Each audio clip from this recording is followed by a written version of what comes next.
Welcome to today's 5-minute Bible study in the Gospel of John. We're in John chapter 4. Today we pick up the reading at verse 25.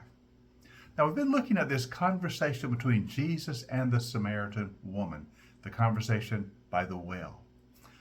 Now the conversation had taken some really unexpected turns for this woman. It had begun with Jesus asking her for a drink of water.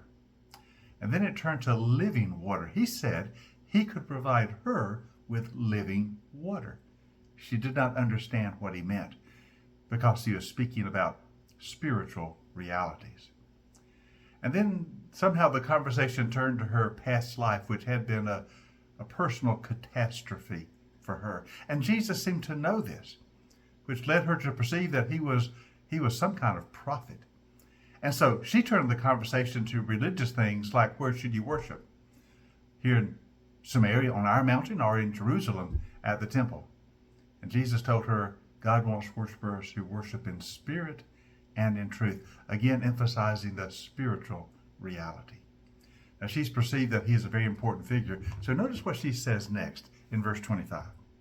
The woman said, I know that Messiah, that is the Christ, is coming. And when he comes, he will explain everything to us. Now remember, the Samaritans are descendants of the northern Israelites, so they have some understanding of the Old Testament, not as complete as the Jews, but they have some understanding, and they know about the Messiah. They know that the prophet spoke of the day when a Messiah would come, and the woman knows this. She at least knows a Messiah, an anointed one from God, is coming.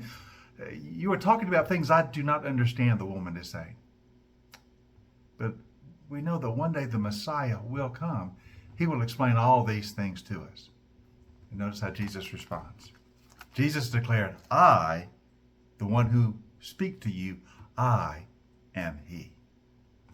Jesus makes his profession to be the Messiah. He reveals to this Samaritan woman he is the long-expected Messiah. She's shocked, obviously.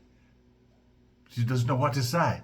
I have been speaking to the one who is the Messiah. She's starting to realize he's probably a prophet. She knows that.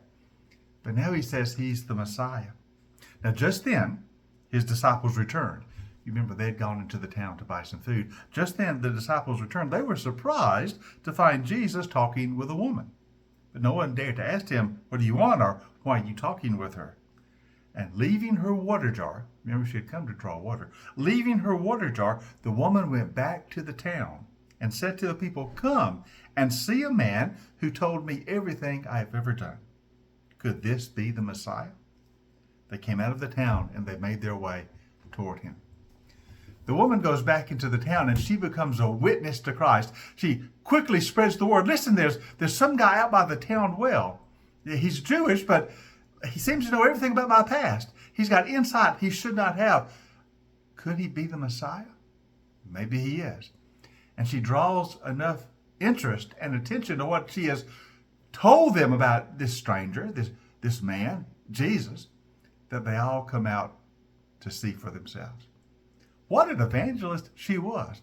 Suddenly she's got the whole town interested in Jesus, in who he is and what he has to say. And they all come out to see. This woman thinks he might be the Messiah. Maybe we should go check it out. A revival is about to begin on the basis of this woman's testimony. Before we get to the end of this story, the whole town is going to end up believing. A revival is beginning based on her testimony.